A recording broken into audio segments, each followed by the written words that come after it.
Hello everyone, कैसे हैं आप लोग। मेरा नाम है Rohit Tiwari. The current affair show में आप सभी लोगों का स्वागत है। पिछले कई दिनों से मैं द करंट अफेयर का वीडियो नहीं बना पा रहा था, उसके लिए बहुत बहुत माफ़ी चाहता हूं, क्योंकि बीच में बहुत सारे ऐसे काम आ गए थे जो कोचिंग के लिए बहुत ज़रूरी थे, इसलिए बीच में वीडियो नहीं बना पाया। अब आज के बाद से आपको कंटिन्यूसली जो है करंट अफेयर की वीडियोज़ मिलेंगी। ठीक है, तो चलिए शुरू करते हैं।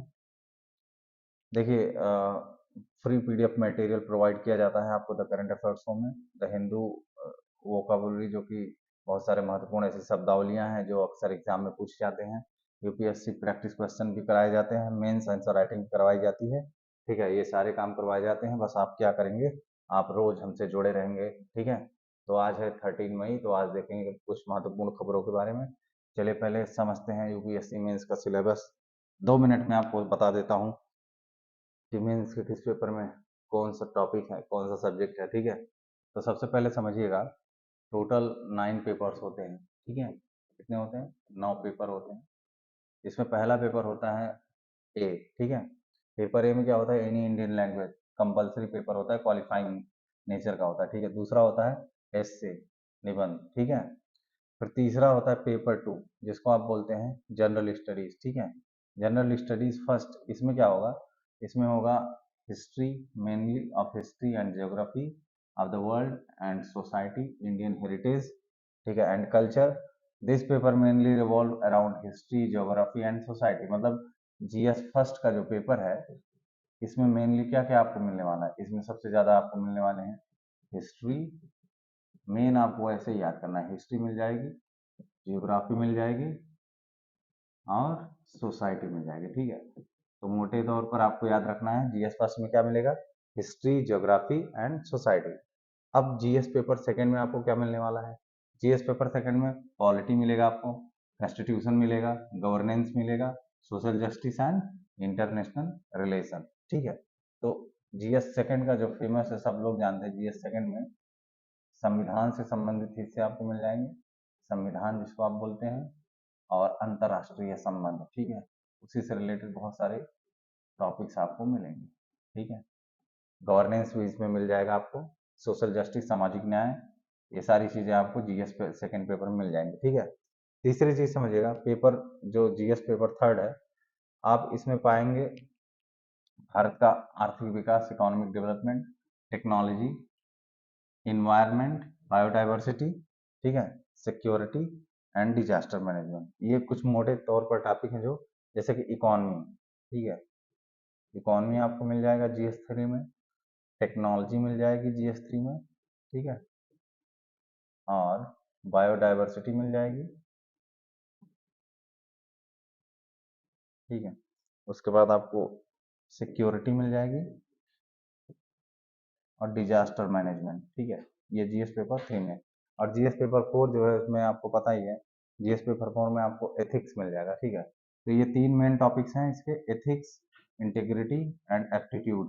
ठीक है, और जीएस पेपर 5 और 6 जो है, ये मेनली आपका ऑप्शनल का सब्जेक्ट होता है। जैसे आपने पॉलिटिकल साइंस ऑप्शनल लिया, तो वो ऑप्शनल का सब्जेक्ट इसमें पढ़ने को आपको मिलता है। ठीक है, तो ये तो आपका जीएस मेंस का पेपर हो गया। ठीक है, अब चलिए समझते हैं आज कौन कौन से आर्टिकल हमारे लिए हैं। ठीक है, तो इसमें समझिएगा, एक तो एडिटोरियल आज हमने उठाया है, जो आजकल नेता जो है खास करके अपने भाषण में इस्तेमाल कर रहे हैं, कि मुस्लिम मुस्लिम जनसंख्या बढ़ रही है। ठीक है, मुस्लिम जनसंख्या में वृद्धि हो रही है, उनका जो दशकीय वृद्धि है वो बढ़ रही है, दशकीय वृद्धि बढ़ रही है, और भारत के जो संसाधन है उस पर उनका कब्जा हो जाएगा, उनके बच्चे ज़्यादा पैदा हो रहे हैं। ये बहुत सारी बहुत भ्रामक चीज़ें जो है फैलाई जा रही नेताओं के द्वारा।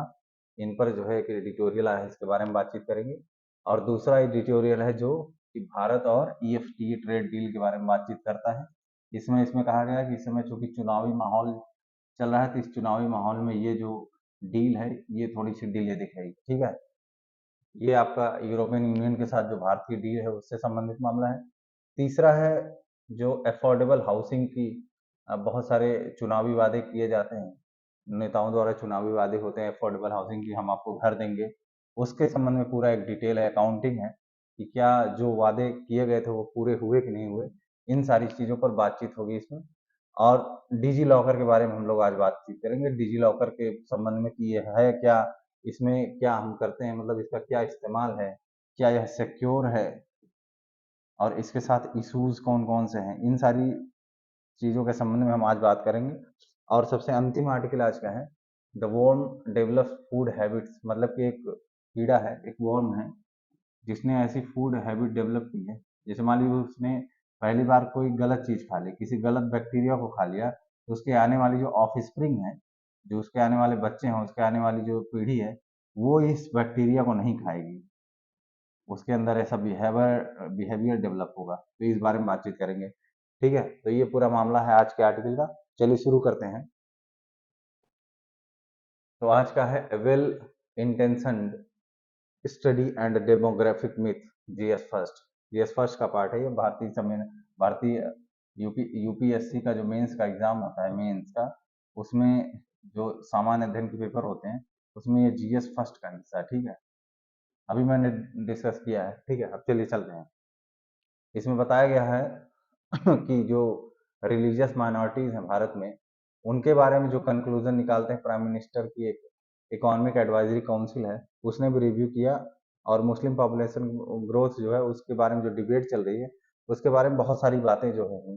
चलिए इन्हीं सारी बातों को हम लोग डिटेल में आज समझते हैं। ठीक है, तो सबसे पहले समझते हैं कि ये जो रिपोर्ट प्रस्तुत की गई है, इस रिपोर्ट में जो डेटा इस्तेमाल किया गया है, जो भी डेटा इसमें इस्तेमाल हुआ है इस रिपोर्ट में, वो बहुत सारा पुराना है, तकरीबन एक डिकेड पुराना डेटा है, डिकेड ओल्ड डेटा। ठीक है, मतलब अगर पुराना डेटा यूज किया गया है, मतलब उसका पुराने डेटा से हम लोग सही जानकारी नहीं प्राप्त कर सकते। ठीक है, सही जानकारी नहीं मिलेगी, ये बात समझिएगा आप।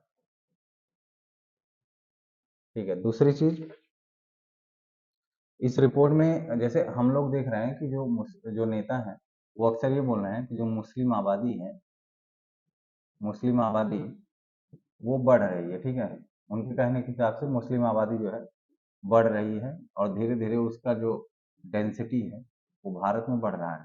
ठीक है, लेकिन वो ये नहीं देख रहे हैं कि आप मुस्लिम आबादी की बात कर रहे हैं, लेकिन भारत में जो बौद्ध आबादी है, ठीक है, बौद्ध आबादी, उसमें बहुत ज़्यादा जो है ग्रोथ देखने को मिली। तकरीबन 1520 गुना परसेंट जो है, 1520% ग्रोथ देखने को मिल रही है। मतलब कि पॉपुलेशन में जो है बुद्धिस्ट जो है वो भी बढ़ रहे हैं। ठीक है, तो हमारा ध्यान सिर्फ कहाँ है, हमारा ध्यान सिर्फ मुस्लिम आबादी पर है। ठीक है, सबसे बड़ी समस्या यही है कि हमारा ध्यान कहाँ है, हमारा ध्यान है मुस्लिम आबादी पर। ठीक है, लेकिन सच्चाई कुछ और है।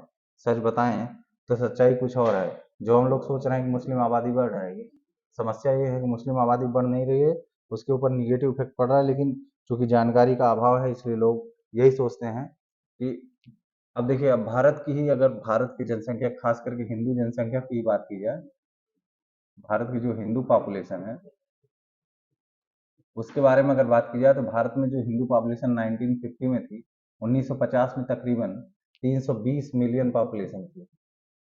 ठीक है, 1950 में 320 मिलियन पॉपुलेशन थी भारत की, भारत की हिंदू जनता के। ठीक है, अब इस समय कितनी हो गई, ट्रिपल हो गई है। मतलब जितनी पॉपुलेशन थी उसकी लगभग ट्रिपल हो गई, 3 गुना, जिसको आप 3 गुना बोलते हैं। ठीक है, ये स्थिति है, मतलब इतनी तेजी से जनसंख्या में वृद्धि हुई है। ठीक है, और अगर हम टोटल फर्टिलिटी फर्टिलिटी रेट की बात करें, एक होता है टोटल फर्टिलिटी रेट,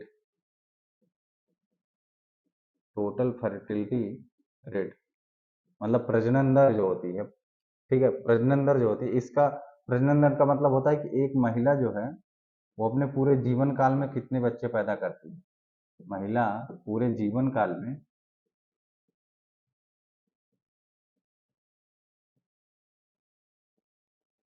कितने बच्चे पैदा करती है, यही होता है टीएफआर।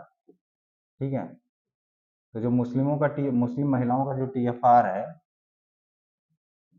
उसके बारे में ये बात की गई है कि उसमें गिरावट देखी गई है। ठीक है, उसमें क्या देखी गई, गिरावट देखी गई। अब जैसे आप इस बारे में अगर बातचीत करें, तो मैं आपको बताऊं कि जो टीएफआर है मुस्लिम की, मुस्लिम महिलाओं की जो टीएफआर है, उसकी स्थिति ये है कि वो 2.05 है, ठीक है। कितनी है? 2.05 की गिरावट इसमें देखी गई।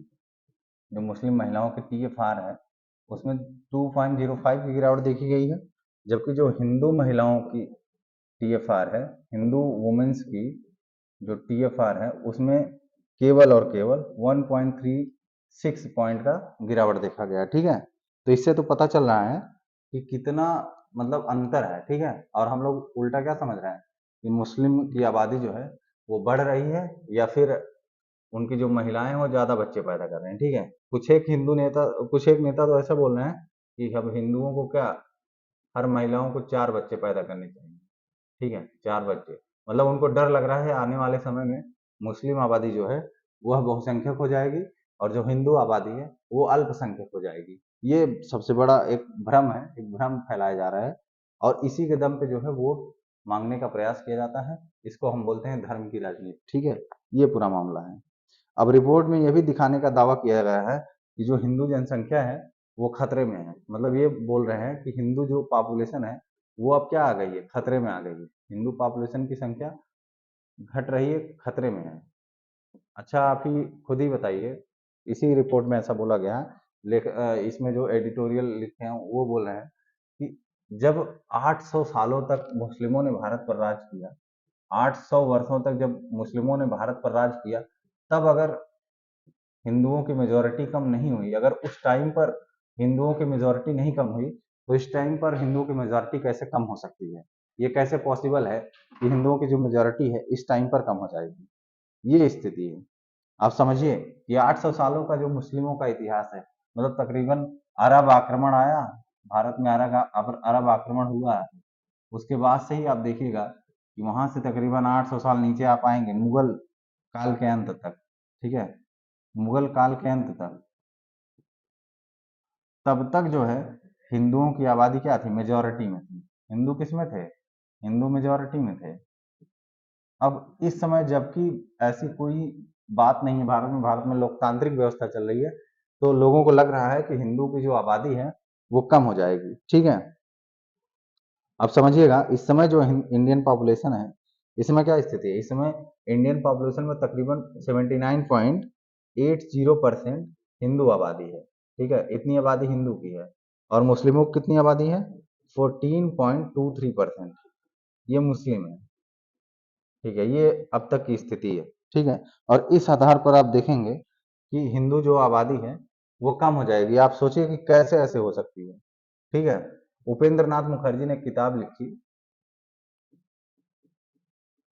उपेंद्र नाथ मुखर्जी ने एक किताब लिखी है। किताब का क्या नाम है? किताब का नाम है ए डाइंग रेस। उसमें भी वही बात उन्होंने की है कि भारत की जो आबादी, भारत में हिंदुओं की आबादी कहीं ऐसे गायब ना हो जाए। उनका क्या डर है कि भारत में हिंदू की आबादी ऐसे गायब ना हो जाए, हिंदू की आबादी गायब ना हो जाए, जैसे कि न्यूजीलैंड की इंडिजिनस आबादी, वहां की जो मतलब जो वहां के न्यूजीलैंड के जो मूल निवासी थे वो ही गायब हो गए, ठीक है। ये समस्या है। न्यूजीलैंड के जो मूल निवासी हुआ करते थे वो अपनी आबादी से खुद ही गायब हो गए। तो इनकी बुक में ये ये एक चिंता व्यक्त की गई, कहीं भारत में हिंदू की आबादी स्वयं से ही, स्वयं मतलब कुछ और कारक हो सकते हैं, गायब ना हो जाए। ये बड़ी समस्या वाली बात है। लेकिन सच्चाई ये है, रिपोर्ट के अनुसार सच्चाई ये है कि अभी अगला जो हमारा सेंचुरी आ रही है, मान लीजिए 2100, इस सेंचुरी तक हिंदू की जो आबादी है वो एकदम मेजोरिटी में रहने वाली है, ठीक है। हिंदू और मुस्लिम में अंतर बड़ा रहेगा, ठीक है। दोनों की आबादी जो है उसमें बहुत बड़ा अंतर रहेगा, ठीक है। ये समझ लीजिए आप। तो ये तो एक प्रकार का भ्रम पैदा किया जा रहा है। सच्चाई तो यही है कि लोग क्या कर रहे हैं, भ्रम पैदा कर रहे हैं, और कोई बात नहीं है, ठीक है। आगे तक समझिएगा कि आखिर हाई फर्टिलिटी रेट क्या मतलब क्या हो सकता है। जैसे जब हाई फर्टिलिटी रेट रहती है, इसको हम बोलते हैं HFR, हाई फर्टिलिटी रेट जो होती है, उससे क्या पता चलता है किसी पॉपुलेशन के बारे में? देखिए, आपने सुना होगा कि जो गरीब लोग होते हैं, आपने बचपन में हर जगह सुना होगा, गरीब लोग जो होते हैं उनके बच्चे ज्यादा होते हैं। गरीब लोग के बच्चे ज्यादा होते हैं, क्यों? आखिर गरीब लोगों के बच्चे ज्यादा क्यों होते हैं? उसके पीछे का कारण क्या होता है? उसके पीछे के बहुत सारे कारण हो सकते हैं। एक तो पहला कारण हो सकता है अशिक्षा, बहुत बड़ा कारण है, इलिटरेसी, ठीक है। दूसरा कारण हो सकता है असुरक्षा, कमजोर लोगों की, ऐसे कहना नहीं चाहिए लेकिन एक सच बात है, जब आप जंगल में जाएंगे ना, जंगल में जाएंगे तो उसमें एक रूल चलता है सर्वाइवल ऑफ द फिटेस्ट का, ठीक है। उसमें रूल क्या है? Survival of the fittest. इसका बेसिक रूल ही है कि जंगल में जो है सर्वाइवल करना थोड़ा मुश्किल है, ठीक है। तो जो सर्वाइव कम कर पाते हैं, जो जिनके सर्वाइव करने की चांसेस कम होते हैं, वो अक्सर ज्यादा बच्चे पैदा करते हैं। ये दिक्कत है, जिनके सर्वाइव करने के चांसेस कम होते हैं वो बच्चे ज्यादा पैदा करते हैं। तो असुरक्षा का संबंध उसी से है, ठीक है। एक हो गया अशिक्षा हो गई, असुरक्षा हो गई, ठीक है। पुअर इकोनॉमिक कंडीशन हो सकती है, पुअर इकोनॉमिक कंडीशन। और ये समस्या ऐसी है कि अगर आप गरीब हैं और ऊपर से आपके ज्यादा बच्चे भी हो गए, तो आपकी पूरे इकोनॉमिक कंडीशन और भी खराब हो सकती है, क्योंकि आप उनको सही ढंग से उनका पालन पोषण नहीं कर पाएंगे, और जिस हाल में आप जी रहे हैं उसी हाल में आप कंटिन्यूअसली जिएंगे। ये समस्या है, ठीक है। तो हाई फर्टिलिटी रेट तीन प्रकार से बैकवर्डनेस दिखाती है, मतलब पिछड़ापन तीन प्रकार से दिखाती है। कौन कौन सा हो गया? एक तो एजुकेशनल पिछड़ापन हो गया, एजुकेशनल पिछड़ापन हो गया। दूसरा सोशल पिछड़ापन हो गया। तीसरा कौन सा हो गया? इकोनॉमिक पिछड़ापन, ठीक है। ये बैकवर्डनेस है, ठीक है, ये समस्या है। इसका मतलब बहुत बहादुरी वाली बात नहीं है कि आप ज्यादा बच्चे पैदा करें, कोई बड़ी बहादुरी वाली चीज नहीं है। बहुत मुश्किल है, बहुत मुश्किल नहीं, बहुत खतरनाक इफेक्ट पड़ता है जनसंख्या पर इसका, ठीक है। ये पूरा मामला है। अब जो जनसांख्यिकी विशेषज्ञ है उनका क्या मानना है? उनका मानना है कि इस सेंचुरी के अंत तक, मतलब ये जो सेंचुरी चल रही है, इस सेंचुरी के एंड तक रिजल्ट क्या होने वाला है पॉपुलेशन का? सेंचुरी एंड तक जो पॉपुलेशन है मुस्लिम की, इस सेंचुरी के एंड तक जो मुस्लिम पॉपुलेशन है वो किस पर स्टेबलाइज हो जाएगा? वो 18.8% पर स्टेबल हो जाएगा, स्थिर हो जाएगी। अभी हमारे अंदर जो डर था, या नेता ऐसा डर पैदा कर रहे थे कि मुस्लिमों की आबादी जो है वो बहुत बढ़ जाएगी और अल्पसंख्यक हो जाएंगे हिंदू। आप समझिए कि 18.8% मुस्लिमों की जो ग्रोथ रेट है उसी पर स्थिर हो जाएगी, ठीक है। ये बात समझिए आप, ठीक है। ये आपका पूरा मामला है, ठीक है। और हिंदू का क्या मामला है? हिंदू जो है 74.7% पर स्टेबल हो जाएंगे, 74.7% पर स्टेबलाइज हो जाएंगे, ठीक है। ये मामला है, ये आपका। और आपको तो अलग ही डर सता रहा है, ठीक है। अब यूनाइटेड नेशन पॉपुलेशन फंड ने क्या कहा है? इसको हम कहते हैं यूएनपीएफ, यूनाइटेड नेशन पॉपुलेशन फंड ने कहा है कि 2022 में जो भारत की पॉपुलेशन ग्रोथ है, 2022 में ही इसने बोल दिया था कि जो भारत की पॉपुलेशन ग्रोथ है वो अब स्टेबलाइज हो रही है, मतलब स्टेबिलिटी की तरफ बढ़ रही है, स्टेबलाइजिंग, ठीक है। पॉपुलेशन ग्रोथ मतलब जनसंख्या वृद्धि जो है अब वो रुक रही है, स्थिर हो रही है, मतलब अब बढ़ नहीं रही है। धीरे धीरे करके एक ऐसा स्तर आएगा कि हाँ, भारत की जो जनसंख्या वृद्धि है वो ग्रोथ उसका जो है स्थिर हो जाएगा, रेट रुक जाएगा, जैसे कि विकसित देशों में होता है। विकासशील देशों की एक बड़ी समस्या ये है कि वहाँ जो जनसंख्या वृद्धि होती है, जो पॉपुलेशन ग्रोथ होता है वो स्थिर ना होकर के बढ़ता है। This is the biggest problem of developing countries, ठीक है।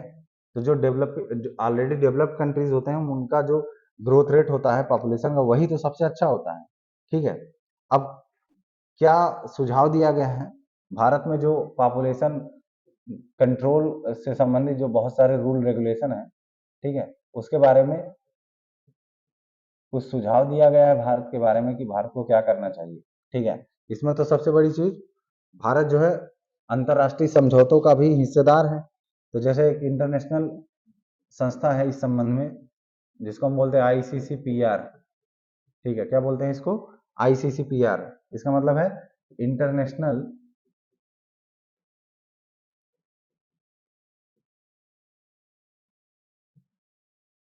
कन्वीनेंट on civil and political right.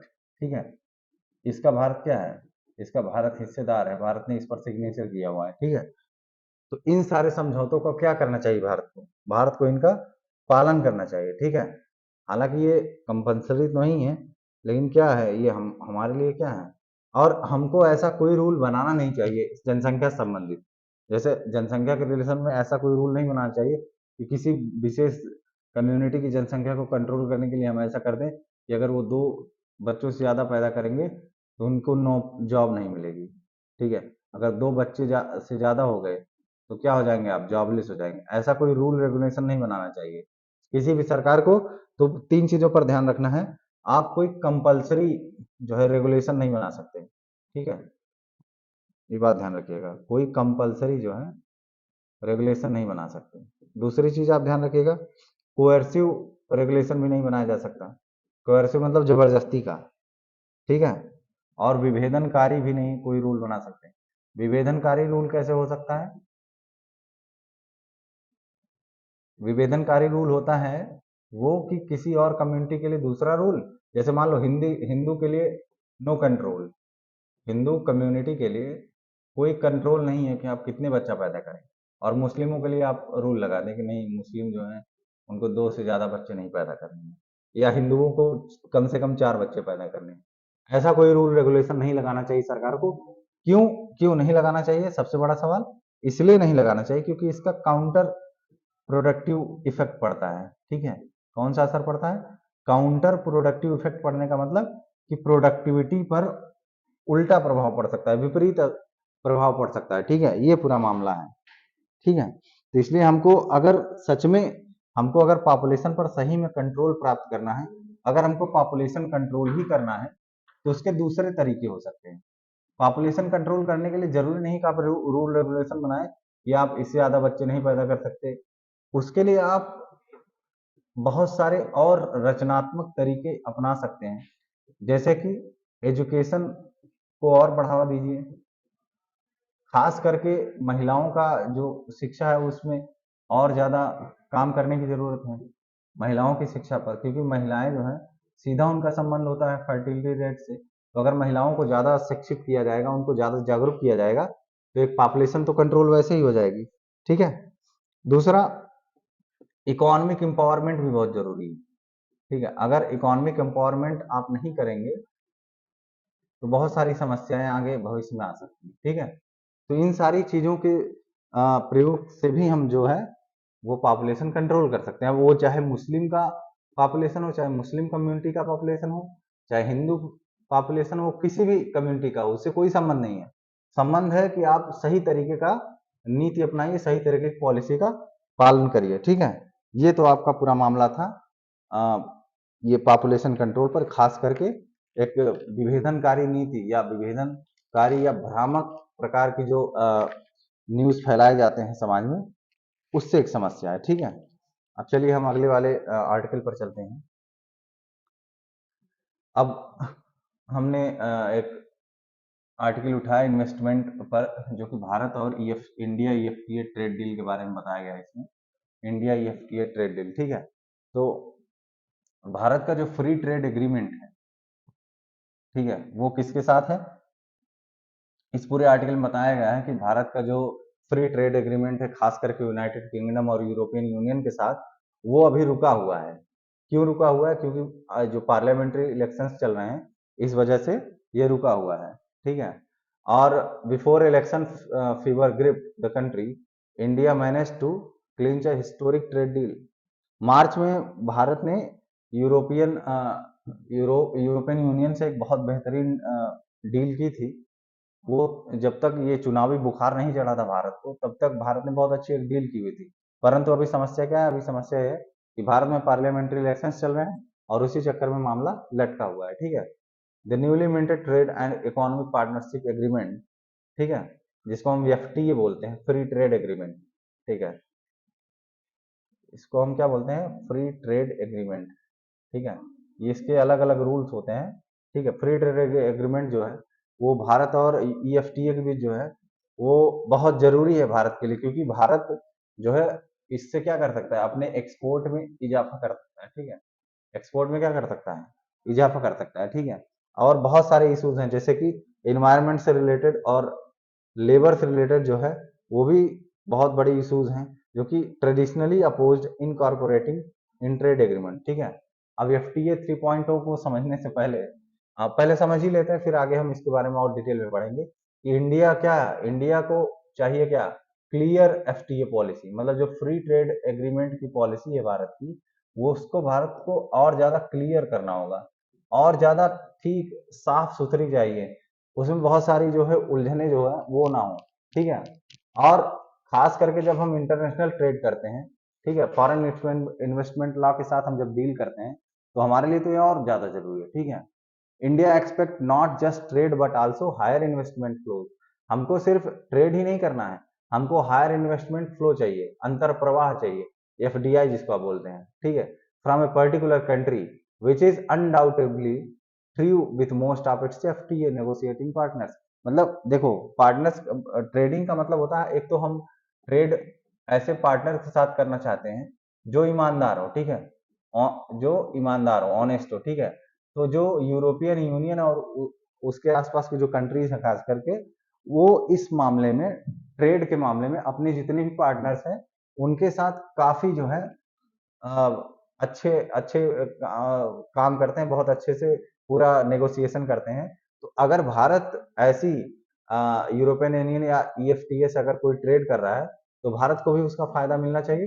तो भारत ने जो अभी मार्च में अपनी डील जो है पूरी की थी, उसको आगे बढ़ाने के लिए भारत को आगे और बहुत सारे काम करने पड़ेंगे, ठीक है। तो ये पूरा मामला है। चलिए थोड़ा समझते हैं इसके बारे में। सबसे पहले समझते हैं यूरोपियन फ्री ट्रेड एसोसिएशन के बारे में, ठीक है। इसके बारे में समझते हैं क्या है ये। यूरोपियन फ्री ट्रेड एसोसिएशन जो है, यह एक इंटर गवर्नमेंटल ऑर्गेनाइजेशन है, ठीक है। यह क्या है, इंटर गवर्नमेंटल ऑर्गेनाइजेशन। और ये क्या करता है, इसका जो मतलब ये सेटअप ही इसके लिए किया गया है, किसके लिए, free trade and economic integration, ठीक है। और इसके जो 4 मेंबर्स हैं उनके लिए क्या करता है, free trade and economic integration करता है। जैसे कि इसके 4 स्टेट हैं, कौन कौन से, आइसलैंड है, लिंचेस्टाइन है, नॉर्वे है, स्विट्जरलैंड है, ठीक है। और क्या करेगा, and the benefit of their trading partners around the globe. और मतलब जो इसके पार्टनर्स होंगे, बेनिफिट पार्टनर्स होंगे, पूरे भारत, पूरे दुनिया से कहीं से भी हो सकते हैं, ठीक है। और ये कब बनाया गया था, यह कन्वेंशन के द्वारा बनाया गया था, और 4 जनवरी 1960 को इसको स्टेब्लिश किया गया था, ठीक है। और इसका जो मुख्य उद्देश्य है, ठीक है, as an alternative trade bloc for those European state that were unable or unwilling to join the European economic community. मतलब कि ये उनके लिए अल्टरनेटिव ट्रेड ब्लॉक के लिए काम करता के रूप में काम करता है, जो ऐसे स्टेट हैं जो कि यूरोपियन इकोनॉमिक कम्युनिटी ज्वाइन नहीं कर सकते हैं, ठीक है, वो नहीं करते हैं। The main predecessor of the European union, ठीक है, ये बात है, ठीक है। ये क्या है, मेन प्रेडिसेसर भी है यूरोपियन यूनियन का। अब trade and economic partnership agreement क्या होता है, टीईपीए जिसको हम बोलते हैं, इसका जो उद्देश्य होता है, टीईपीए का जो उद्देश्य होता है, यह ऐसी अपॉर्चुनिटीज को क्रिएट करता है, खास करके ट्रेड और इन्वेस्टमेंट के लिए, जो India and FTA by eliminating or reducing tariff and non tariff barriers. देखो, जब भी कोई एग्रीमेंट होता है तो उसमें दो प्रकार के बैरियर्स आते हैं। एक तो टैरिफ बैरियर होता है, टैरिफ बैरियर, ठीक है, और दूसरा बैरियर नॉन टैरिफ बैरियर होता है, नॉन टैरिफ बैरियर। तो टैरिफ बैरियर में वो सारे बैरियर आते हैं जिनका संबंध एक्साइज से होता है, या जो भारत में अब कोई आएगा तो भारत अलग से उसके ऊपर क्या लगाता है, टैक्स चार्ज, उसको एक्साइज ड्यूटी कहते हैं। तो जाहिर सी बात है उसका सामान भारत में महंगा हो जाएगा। तो ये इसको हम बोलते हैं टैरिफ बैरियर। मतलब उनको अपने कंपटीशन में बनाए रखने के लिए, भारतीय कंपनियों को कंपटीशन बनाए रखने के लिए, जो भी विदेशी कंपनियां भारत में आएंगी व्यापार करने, उनके ऊपर हम टैरिफ बैरियर्स लगाते हैं। और दूसरा नॉन टैरिफ बैरियर्स में ऐसे बहुत सारे ऐसे बैरियर्स आते हैं जिसके लिए सरकार स्वयं ही कोई अलग से इनिशिएटिव करती है, ठीक है। खास करके यहाँ जनता के लिए अलग से रूल बना सकती है, या सब्सिडी वगैरह की बात आप कर सकते हैं। ये सारे नॉन टैरिफ बैरियर्स होते हैं। तो इन सारे बैरियर्स को जो है हटाने के लिए, कम करने के लिए टीईपीए जो है काम करता है, खास करके भारत और EFTA के बीच में, ठीक है। अब थोड़ा सा यूरोपियन फ्री ट्रेड एसोसिएशन के बारे में समझ लीजिए। इसमें कौन कौन सी कंट्रीज है? नॉर्वे है, आइसलैंड है, लिंचेस्टाइन है और स्विट्जरलैंड है। कभी क्वेश्चन हो सकता है, पूछ ले कभी, यूरोपियन फ्री ट्रेड एग्रीमेंट में कौन कौन शामिल है, इसके अंतर्गत कौन से हैं। तो आपको ये 4 कंट्रीज याद रखने पड़ेंगे। 4 ऑप्शन रहेगा, उसमें से किसी एक दूसरे कंट्री का नाम लिख देगा, तो आप जो है कंफ्यूज हो जाएंगे, ठीक है। ये आपका मामला हुआ पूरा। अब समझिए कि major trade agreement of India, जो भारत ने मेजर ट्रेड एग्रीमेंट कर रखे हैं बहुत सारे देशों के साथ, उसके बारे में थोड़ा समझिएगा। इंडिया श्रीलंका FTA, मतलब भारत और श्रीलंका के बीच free trade agreement with neighbouring countries, हमारे पड़ोसी देशों के साथ भारत में क्या है, अभी श्रीलंका और इंडिया के बीच में हुआ है। India Nepal treaty of trade हुआ है। India Bhutan agreement on trade, commerce and transit, ठीक है। रीजनल FTA भारत में किसके किसके साथ है। कभी कभी सवाल ऐसा आता है, आप समझिएगा, एक बार 2018 में सवाल पूछा गया था, ऐसे विकल्प दिया गया था कि निम्नलिखित विकल्पों में से बताइए कि कौन कौन से ऐसे देश हैं जिन कौन कौन से एशियन कौन कौन से देश हैं जिनका एशियन कंट्रीज के साथ FTA है। ये सवाल आया था, आप सोचिएगा कि ऐसे देशों का नाम बताइए जिनका एशियन के साथ FTA है। तो आप इस टॉपिक को ये मत समझिए कि इस टॉपिक का कोई महत्व नहीं है, बहुत इंपॉर्टेंट टॉपिक है प्री और मेंस दोनों के लिए। अब जैसे India Asian trade in goods and agreement, ठीक है, 10 Asian countries plus India. South Asia free trade agreement हुआ है। South Asia free trade agreement में कौन कौन से हैं? इंडिया है, पाकिस्तान है, नेपाल है, श्रीलंका है, बांग्लादेश है, भूटान है and the Maldives. Global system for of trade preferences, एक सिस्टम होता है ट्रेड प्रेफरेंस देने के लिए, तो उसमें किससे है? 41 कंट्रीज के साथ इंडिया का जो है समझौता है, ठीक है। इंडियाज CECA एंड CEPA, ठीक है। CECA और CEPA एक प्रकार का एग्रीमेंट होता है जो FTA से भी बड़ा होता है, addressing regulatory trade and economic aspects comprehensively with CEPA having the widest scope, ठीक है। उसमें बहुत ज्यादा स्कोप ज्यादा होता है, जो आप समझिएगा कि जो फ्री ट्रेड एग्रीमेंट होता है उससे भी ज्यादा मौका, उससे भी ज्यादा खुला या ओपन जो ट्रेड होता है वो इनके तहत किया जाता है, ठीक है। अब जैसे हमने CEPA नामक समझौता जो है हमने UAE के साथ किया हुआ है, साउथ कोरिया और जापान के साथ हुआ है, ठीक है। CECA जो समझौता वो हमने सिंगापुर और मलेशिया के साथ किया। कभी जो इंडिया का जो ट्रेड एग्रीमेंट दुनिया से हुआ है, दुनिया के अन्य देशों से, उस बारे में एक डिटेल वीडियो हम लोग बनाएंगे जिसमें आपको बहुत अच्छे समझ में आएगा ये ट्रेड एग्रीमेंट्स होते क्या हैं और इसके अलग अलग कौन से स्तर होते हैं, ठीक है। अब जैसे आप देखिएगा, इंडिया और ऑस्ट्रेलिया इकोनॉमिक कोऑपरेशन हुआ है एंड ट्रेड एग्रीमेंट, इसको आप ECTA बोलते हैं। तो आपसे सवाल पूछा जा सकता है कि भारत ने ECTA एग्रीमेंट किससे किया हुआ है। भारत और थाईलैंड के बीच जो है अर्ली हार्वेस्ट स्कीम जो है वो किया हुआ है। India Mauritius comprehensive economic cooperation and partnership agreement हुआ है, ठीक है। तो बहुत सारे एग्रीमेंट जो है भारत ने किया। And EHS precedes an FTA CECA where negotiating countries select product for tariff liberalization, मतलब इसमें टैरिफ लिबरलाइजेशन होता है, मतलब जो हम लोग प्रतिबंध लगाते हैं एक प्रकार से शुल्क के रूप में, उसके लिबरलाइजेशन के उसको कम करने की बात की जा रही है, ठीक है। एक प्रेफरेंशियल ट्रेड एग्रीमेंट जिसको हम PTA बोलते हैं, इसमें प्रेफरेंस दिया जाता है, partner in PTA grant preferential access to specific product, ठीक है। जैसे कोई अगर हम इनको प्रेफर करेंगे कि हम ये वाला प्रोडक्ट हम इसी कंट्री से खरीदेंगे तो उसको हम PTA बोलते हैं, एशिया पैसिफिक ट्रेड एग्रीमेंट। मतलब ये बहुत एक डिटेल एक टॉपिक है जिस बारे में हम कभी और डिस्कस करेंगे। जरूर ये इस टॉपिक को लेकर मैं एक वीडियो बनाऊंगा जिससे आपका जो समझ है ट्रेड एग्रीमेंट्स के प्रति वो और ज्यादा अच्छी हो जाए, ठीक है। अब इंडिया का एक्सपोर्ट जो है EFTA के संबंध में समझिए, 2023 में जो EFTA ब्लॉक है उसमें भारत ने क्या एक्सपोर्ट किया हुआ है, इसमें सारी चीजें US$ मिलियंस में लिखी हुई है, ठीक है। तो ऑर्गेनिक केमिकल्स जो होते हैं उसमें जो भारत ने कितना एक्सपोर्ट किया है, 623.72 US$ US मिलियन में, ठीक है।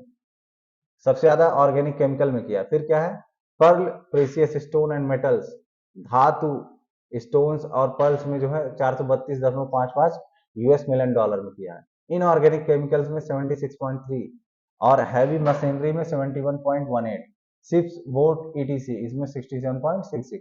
अब country wise export from India, अब भारत ने अलग अलग कंट्री के साथ कितना एक्सपोर्ट किया देखिए। स्विट्जरलैंड के साथ हमने कितना एक्सपोर्ट किया है, $1381.88 मिलियन, US$ आप बोलेंगे US$। ठीक है, इतना एक्सपोर्ट किया है। फिर नॉर्वे के साथ हमने 483.93 यूएस डॉलर एक्सपोर्ट किया। बात समझिए आप, सबसे ज्यादा स्विट्जरलैंड, फिर नॉर्वे, फिर आइसलैंड, फिर लिंचेस्टाइन। ठीक है, ये तो आपका जो है एक्सपोर्ट हुआ भारत का। ठीक है, सबसे ज्यादा एक्सपोर्ट किसका हुआ? ऑर्गेनिक केमिकल का हुआ। सबसे ज्यादा एक्सपोर्ट किस देश के साथ हुआ? स्विट्जरलैंड के साथ हुआ। ठीक है, ये पूरा मामला है। अब आगे समझिएगा कि जो अफोर्डेबल हाउसिंग के बारे में, अफोर्डेबल हाउसिंग के बारे में जो बहुत सारे वादे हैं सरकार के, उसके संबंध में बातचीत हो रही है, वो कितने सफल रहे। और ये जीएस फर्स्ट और सेकंड दोनों का पेपर हुआ। फर्स्ट का आप ह्यूमन ज्योग्राफी से संबंध समझ लीजिए, ह्यूमन ज्योग्राफी। अब ह्यूमन ज्योग्राफी से भी कर सकते हैं इसको, सोसाइटी से आप जोड़ सकते हैं, सोसाइटी में आप सोशल जस्टिस से इसका संबंध निकाल सकते हैं। ठीक है, और जीएस टू में चूंकि ये सरकार की पॉलिसी का हिस्सा है, ठीक है, सरकारी नीति है, इसको आप जीएस टू से भी जोड़ सकते हैं। ठीक है, ये आपका मामला है। अब समझिएगा इसमें क्या कहा जा रहा है। 2024 के इलेक्शन इस समय चल रहे हैं। ठीक है, और बहुत सारे प्रोमिसेस हुए हैं कि India has around 1.7 million homeless people as per 2011 census, मतलब 2011 की जो जनगणना है उसके अनुसार भारत में तकरीबन 1.7 मिलियन लोग जो हैं वो बिना घर के हैं, होमलेस हैं। 1.7 मिलियन का मतलब तकरीबन 17 लाख।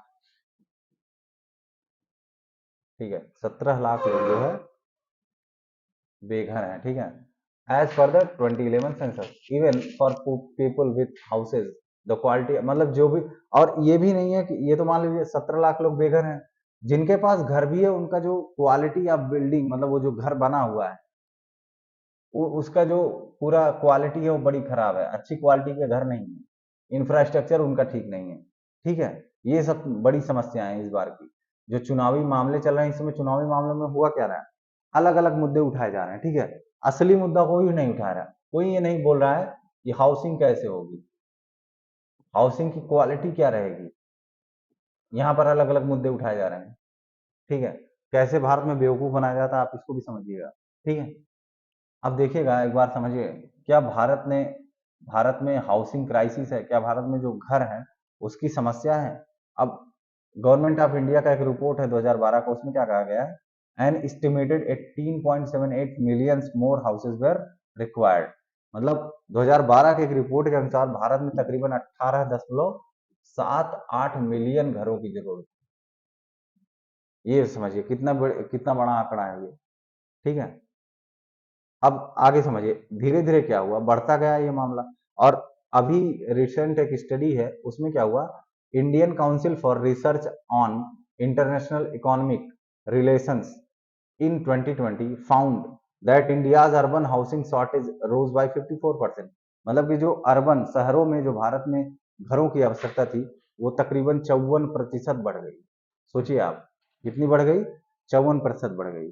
ठीक है, और अभी भी वही समस्याएं हैं, homeless population, इनएडिक्वेट houses that could not be upgraded, मतलब कि घरों की जो क्वालिटी है उसमें बड़ी समस्या है।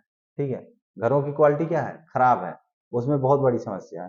तो ये सारी जो समस्याएं हैं अब की बार के चुनाव में उठानी चाहिए, लेकिन इस पर किसी का ध्यान नहीं जा रहा है। ठीक है, अब आगे समझिए, एक एनालिसिस किया गया था centre for social and economic progress of the 2011 census, कि उसमें कहा गया है कि coexisting with an urban housing shortage of 19 million units were 11 million vacant units, मतलब 11 मिलियन जो यूनिट्स हैं वो वैकेंट है, लेकिन जरूरत कितनों के है, 19 मिलियंस की। ठीक है, while houses are built, none of these cater to the class which needs it the most, मतलब कि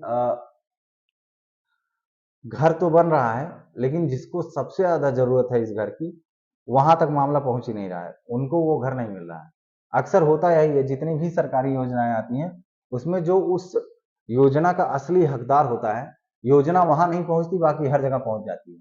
ठीक है, बीपीएल कार्ड ऐसे ऐसे लोग बना के घूम रहे हैं जिनको बीपीएल कार्ड की बिल्कुल भी जरूरत नहीं है, और जिनको असल में बीपीएल कार्ड की जरूरत है उन बेचारों के पास कोई कार्ड नहीं है। ये है भारत में समस्या।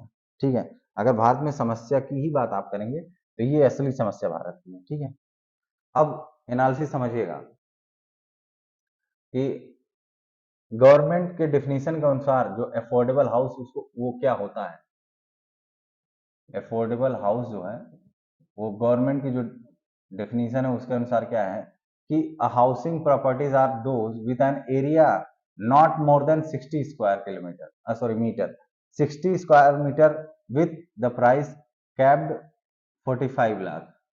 ये है आपका affordable housing. What policies have been implemented, मतलब भारत में जो भी नीतियां आई वो वो शुरू में कैसे इंप्लीमेंट की गई और स्टार्टिंग में कैसे हुई। पहले तो समझिएगा, जो हाउसिंग है ये भारतीय संविधान का अनुच्छेद 21 जो है उसका पार्ट है, मतलब एक फंडामेंटल राइट है।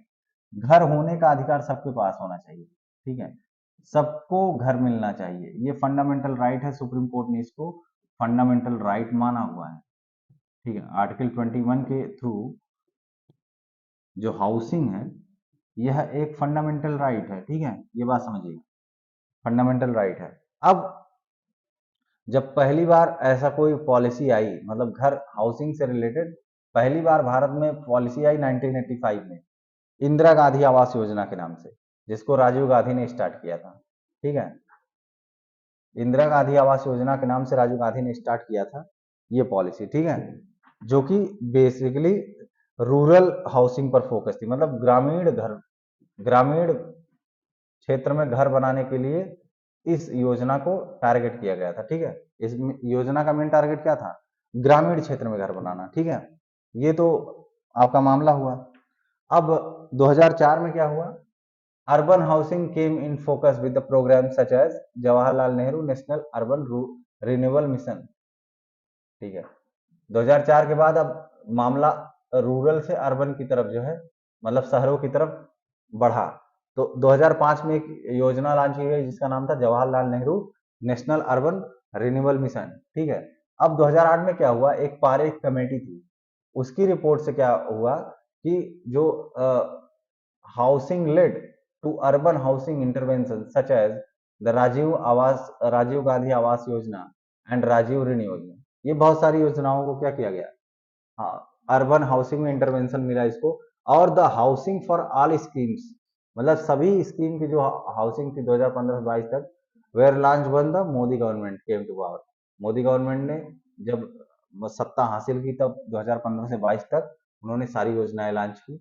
और उसमें से जो दो महत्वपूर्ण योजनाएं थी वो कौन सी, प्रधानमंत्री आवास योजना और प्रधानमंत्री आवास, एक तो ग्रामीण थी, ग्रामीण, और दूसरी क्या थी, अर्बन, ठीक है। अब हमको समझना है कि ये प्रधानमंत्री आवास योजना अर्बन और ग्रामीण क्या है।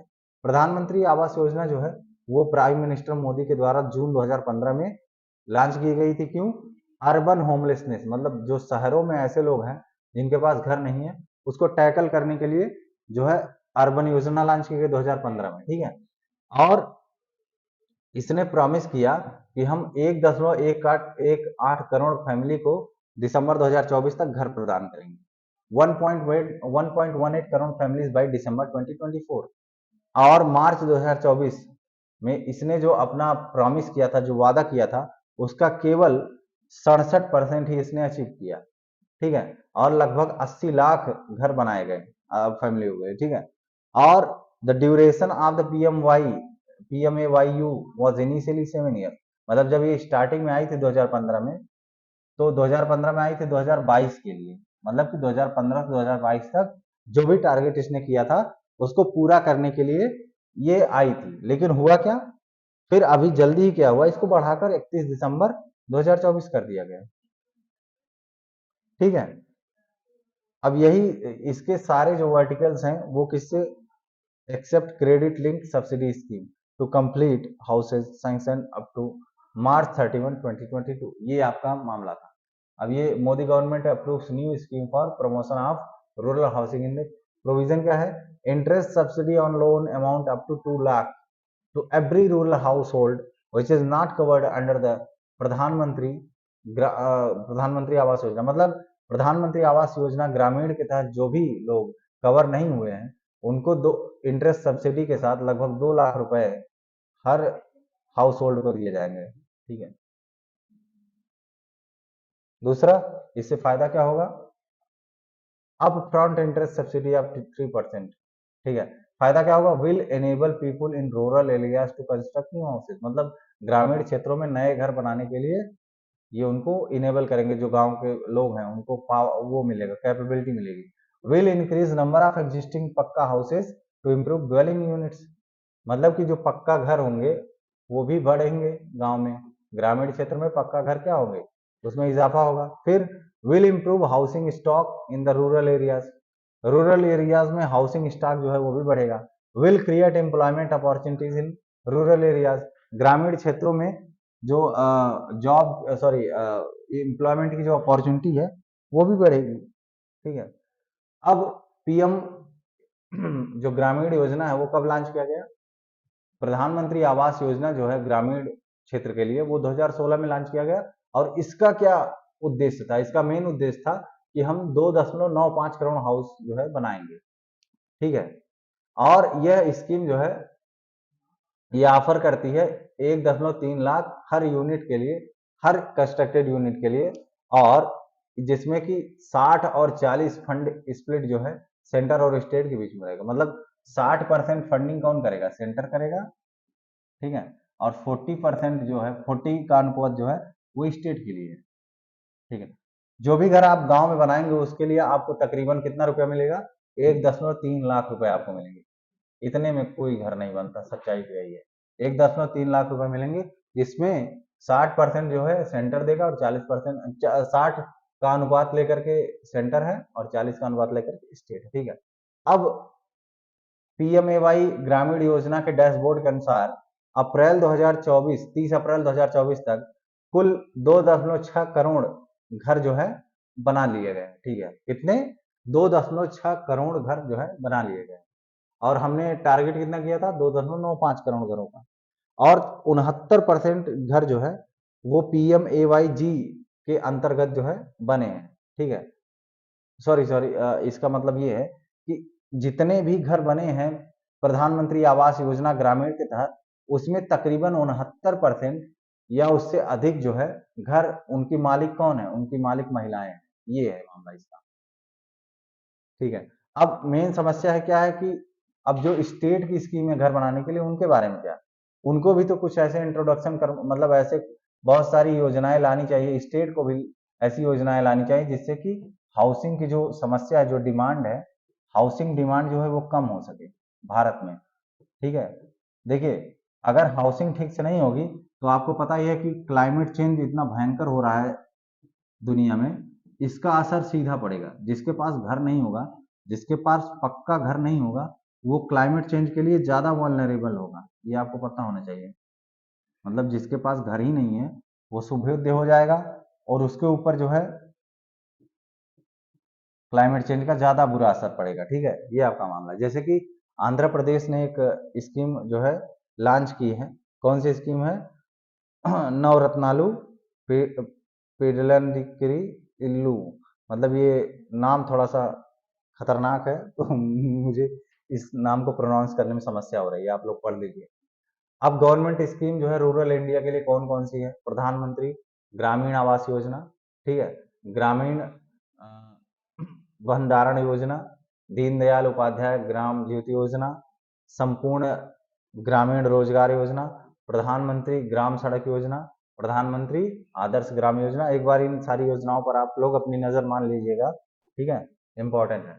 अब चलिए एक महत्वपूर्ण मुद्दे पर बातचीत करते हैं, डिजी लॉकर क्या होता है और ये कैसे आपको आपके डेटा को डॉक्यूमेंट के रूप में सेफ रखता है। ये जीएस पार्ट 2 का मतलब एक मुद्दा है, चलिए समझते हैं डिजी लॉकर क्या होता है। देखिए डिजी लॉकर एक प्लेटफॉर्म है, आप देखेंगे अगर आपको डिजी लॉकर चाहिए तो आप जाके वो वहाँ प्ले स्टोर से इसको डाउनलोड कर सकते हैं डिजी लॉकर को। तो डिजी लॉकर क्या है, एक ऐसा प्लेटफॉर्म है जो कि 2015 में लॉन्च किया गया था, और ये एक ऐसा ऐप है जो यूजर्स के डिजिटल रिकॉर्ड रखता है। अब डिजिटल रिकॉर्ड रखने का मतलब क्या है, जैसे उनका पैन कार्ड हुआ, ठीक है, पैन कार्ड हुआ, उनका मार्कशीट हुई, आधार कार्ड हुआ, ये सारी चीजें आप डिजिटल डिजी लॉकर में ले जाकर रख सकते हैं, और इनकी उतनी ही वैल्यू होती है जितनी की ओरिजिनल कार्ड की होती है। जैसे ओरिजिनल मार्कशीट जो है उसकी जितनी वैल्यू होगी उतनी ही आपकी डिजी लॉकर वाली में मार्कशीट की भी वैल्यू उतनी ही होगी। ये नहीं है कि अगर आप ये दिखाएंगे लोग मानेंगे नहीं नहीं ये गलत है या सही है, आपको हार्ड कॉपी दिखानी होगी। ये मामला है पूरा, ठीक है। ये जो है इंडियन गवर्नमेंट के पेपर फ्री इनिशिएटिव का पार्ट है। मतलब पेपर फ्री मतलब क्या, कम से कम कागज का उपयोग किया जाए या कागज का उपयोग ही न किया जाए।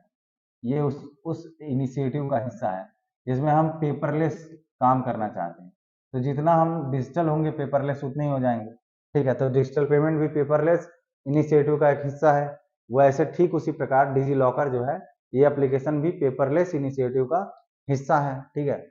इसमें क्या करता है, aimed at letting users access verify and store essential document, ठीक है। उनके डिजिटल वैलेट में उनके बहुत जरूरी कागजात, बहुत जरूरी जो डॉक्यूमेंट है उनको रखने का एक एप्लीकेशन है ये, ठीक है। अब सवाल है कितना सिक्योर है ये, ठीक है।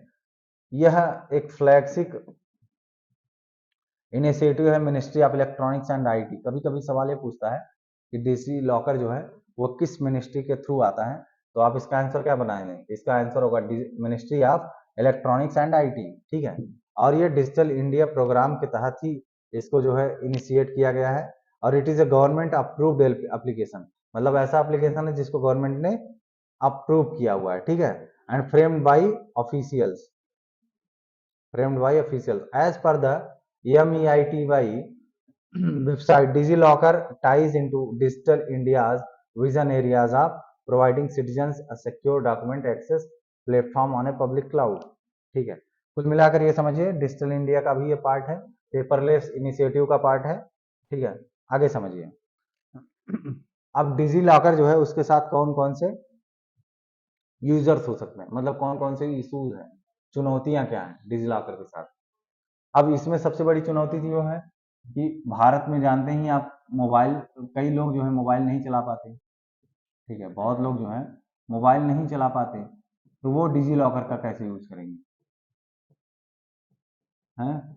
हमारे दादाजी को अगर डिजी लॉकर का यूज करना हो कैसे करेंगे, नहीं नहीं कर पाएंगे क्योंकि उनको मोबाइल चलाना आता नहीं। तो सबसे बड़ी समस्या, अगर आपको डिजी लॉकर यूज करना है तो आप थोड़ा सा आपको मोबाइल चलाना आना चाहिए। कई लोग तो डाउनलोड ही नहीं कर पाएंगे, बाकी सारी बातें छोड़ दीजिए, डाउनलोड ही नहीं कर पाएंगे, ठीक है। उनको डिफिकल्ट हो जाएगा डाउनलोड करना, चलाना डिफिकल्ट हो जाएगा कि कैसे डिजी लॉकर डाउनलोड करेंगे, कैसे ओटीपी का इस्तेमाल करेंगे, ठीक है। ये समस्या है। अब जो पढ़ना जानते ही नहीं, मोबाइल नहीं पढ़ पाएंगे, वो इसको डाउनलोड नहीं कर पाएंगे। दूसरी सबसे बड़ी समस्या है कि मतलब जो भारत में लोग हैं उनके बहुत सारे नाम हैं, मल्टीपल नेम्स हैं उनके, ठीक है। मल्टीपल नेम्स, बहुत एक से अधिक नाम है, उपनाम बहुत हैं, मल्टीपल नेम है, उपनाम है, तरह तरह की समस्या है। इनकंसिस्टेंट स्पेलिंग, मतलब स्पेलिंग भी अलग अलग हो जाती है। कई जगह ARTI लिखा है, कई जगह लिखा है ARATI लिखा है, मतलब स्पेलिंग का भी कोई ठिकाना नहीं है, ठीक है। और क्या है, कई बार तो जो सर्टिफिकेट है वही मिसमैच कर जाते हैं। एक सर्टिफिकेट में नाम कुछ और, एक एक में लिखा है कुमार, एक में लिखा है कुमार रोहित, दूसरे में लिख दिया है रोहित कुमार, तो उसमें ही मैच नहीं हो रहा है। सबसे बड़ी समस्या ये है। तो डिजी लॉकर का यूज कैसे करेंगे, अगर आपका डॉक्यूमेंट ही मैच नहीं हो रहा है तो कोई डॉक्यूमेंट आपके डिजी लॉकर में सेव ही नहीं होगा, ठीक है। ये सारी समस्याएं हैं। और ये एक समस्या है कि यह सेफ है, और यह क्या बचाया जा सकता है लोगों से, ये समस्या है कि कहीं ऐसा ना हो कि आपकी जो भी आइडेंटिटी है, जो भी आपकी पर्सनल आइडेंटिटी है, उसके साथ धोखा हो जाए, कहीं आपकी प्राइवेसी ना भंग हो जाए, ठीक है। ये पूरा मामला है। अब ये डिजी लॉकर को अगर समझना चाहें, ये डिजी लॉकर का है, डॉक्यूमेंट को डिजिटली इशू करता है, ठीक है। Multi provider digital locker system है, एक्सेस डॉक्यूमेंट ऑनलाइन, ठीक है। और इसमें किसी प्रकार का फिजिकल पेपर का यूज नहीं है, नो फेक डॉक्यूमेंट, आप फेक डॉक्यूमेंट इसमें कर ही नहीं सकते क्योंकि ये ओटीपी आपके मोबाइल पे जाएगा, ठीक है, और इसको गवर्नमेंट अप्रूव करेगी, तो आप फेक डॉक्यूमेंट का इस्तेमाल कभी नहीं कर पाएंगे, ये बात समझिएगा, ठीक है। अच्छा, एक थोड़ा सा बेसिक डिटेल इसकी समझ लीजिए। डिजी लॉकर के बारे में बेसिक चीज समझ लीजिए। डिजी लॉकर जो है, मोटी मोटी बातें समझिए, कब लॉन्च हुआ था? लॉन्च हुआ था 2015 में, ठीक है, ये बात समझिए। मेन काम क्या है? ऐप एक एप्लीकेशन है, ये डिजी लॉकर क्या है? एक एप्लीकेशन है, ये यूजर्स का डिजिटल रिकॉर्ड रखता है, यूजर्स डिजिटल रिकॉर्ड, जैसे कि आधार कार्ड हुआ, पैन कार्ड हुआ, ड्राइविंग लाइसेंस हुआ, मार्कशीट हुआ, इन सारी चीज़ों का अगर ऑनलाइन रिकॉर्ड रखता है आपका डिजी लॉकर, ठीक है। अभी फिलहाल 270 मिलियन यूजर्स हैं इसके, 270 मिलियन यूजर्स हैं, और उस पर 6.7 बिलियन डॉक्यूमेंट्स हैं। देखिए कितने ज़्यादा डॉक्यूमेंट्स हैं, 6.7 बिलियन डॉक्यूमेंट्स हैं, ठीक है। और ये जो डिजी लॉकर है, इसका इतना ही वैल्यू है, मतलब उतना ही वैल्यू है जितना फिजिकल डॉक्यूमेंट का होता है, ठीक है। ये पूरा आपका मामला है, ठीक है। अब चलिए आज के लास्ट आर्टिकल पर चलते हैं। आज का जो लास्ट आर्टिकल है वो एक वर्म के बारे में बताता है, कीड़ा एक प्रकार से आप इसको बोलते हैं, वर्म को क्या बोलते हैं? कीड़ा, जो ऐसी फूड हैबिट डेवलप करता है, और इसके ऑफ स्प्रिंग में भी ये फूड हैबिट जो है चली जाती है, मतलब ट्रांसफर हो जाती है, इनहेरिट, अनुवांशिक जिसको बोलते हैं, अनुवांशिक रूप से वो ट्रांसफर हो जाती है, ठीक है। उसी के बारे में समझिएगा। रिसर्चर्स जो थे, उन्होंने एक ऐसे वर्म के बारे में पता लगाया है, एक ऐसा वर्म है, एक ऐसा कीड़ा है जो कि अपनी फूड हैबिट जो है वो अपने ऑफ स्प्रिंग में ट्रांसफर करता है। पहले तो इसका नाम समझिए, इसका नाम है सी एलिगेंस।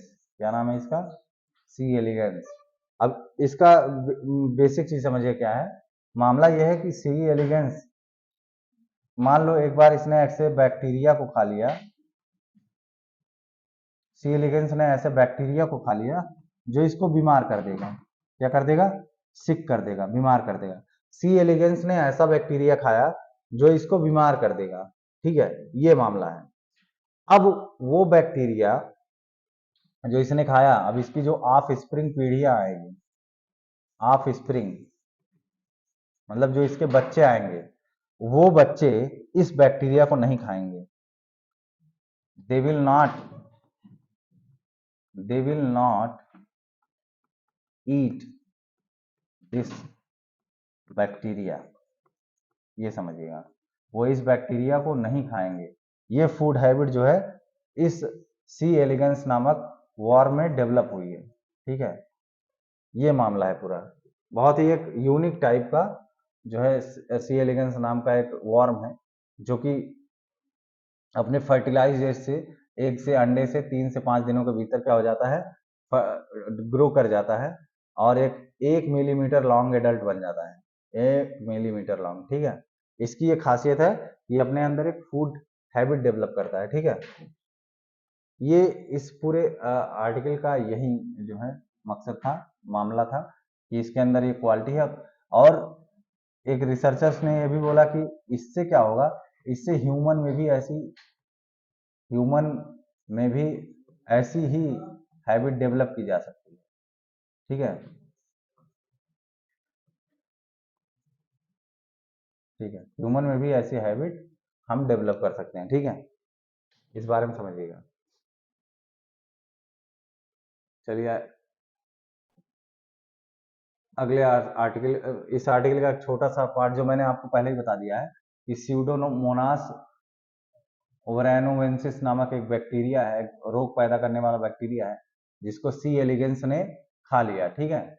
उसके बाद क्या हुआ, जब सी एलिगेंस ने खा लिया तो हुआ क्या, इसके बाद जब इसके बच्चे में ये ट्रांसफर हुआ, या इसके ऑफ स्प्रिंग में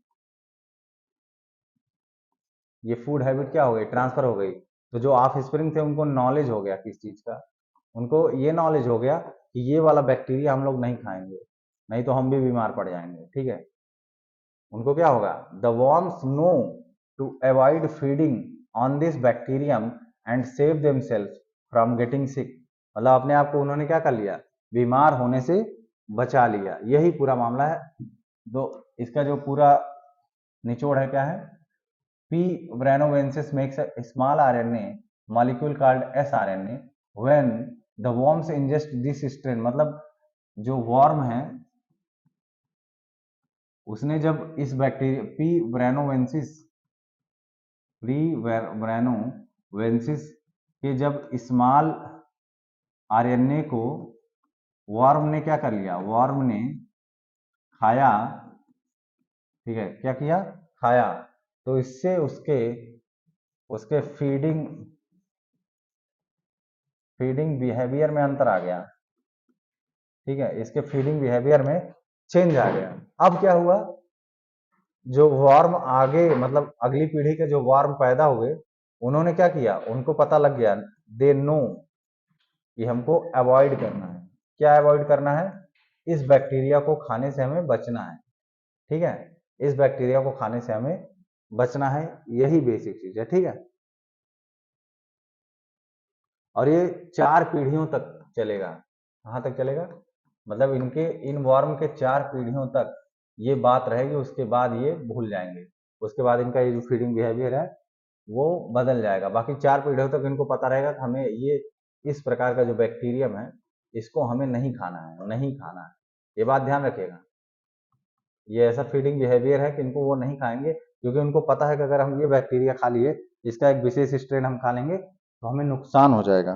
ठीक है, हमें बीमारी आ जाएगी। तो ये पूरा आपका आज के लिए मामला था। ठीक है, thank you very much for watching. Please like and subscribe and share also, क्योंकि इससे आपको बहुत फायदा मिलेगा। ये हमारी जो कोचिंग है वो जाफरपुर पावर हाउस के पास में है, रेलवे स्टेशन के पास, आजमगढ़, यूपी। ठीक है, तो अधिक से अधिक लोगों के साथ इसको आप शेयर करिए, पसंद आए तो लाइक करिए और सबसे पहले सब्सक्राइब करिए। ठीक है, जिससे कि हमारी अच्छी अच्छी वीडियोस आपके पास पहुंचती रहें, और जितने भी लोग यूपीएससी और यूपीपीएससी की तैयारी करना चाहते हैं वो हमारी कोचिंग से जुड़ सकते हैं, शिवराध्याय अकेडमी से। ठीक है, उम्मीद है आप लोग बहुत अच्छे होंगे, बहुत अच्छे से पढ़ाई कर रहे होंगे। फिर एक बार फिर से अगले वीडियो के साथ आप लोगों के साथ हाजिर होऊंगा। तब तक के लिए धन्यवाद, नमस्कार, थैंक यू।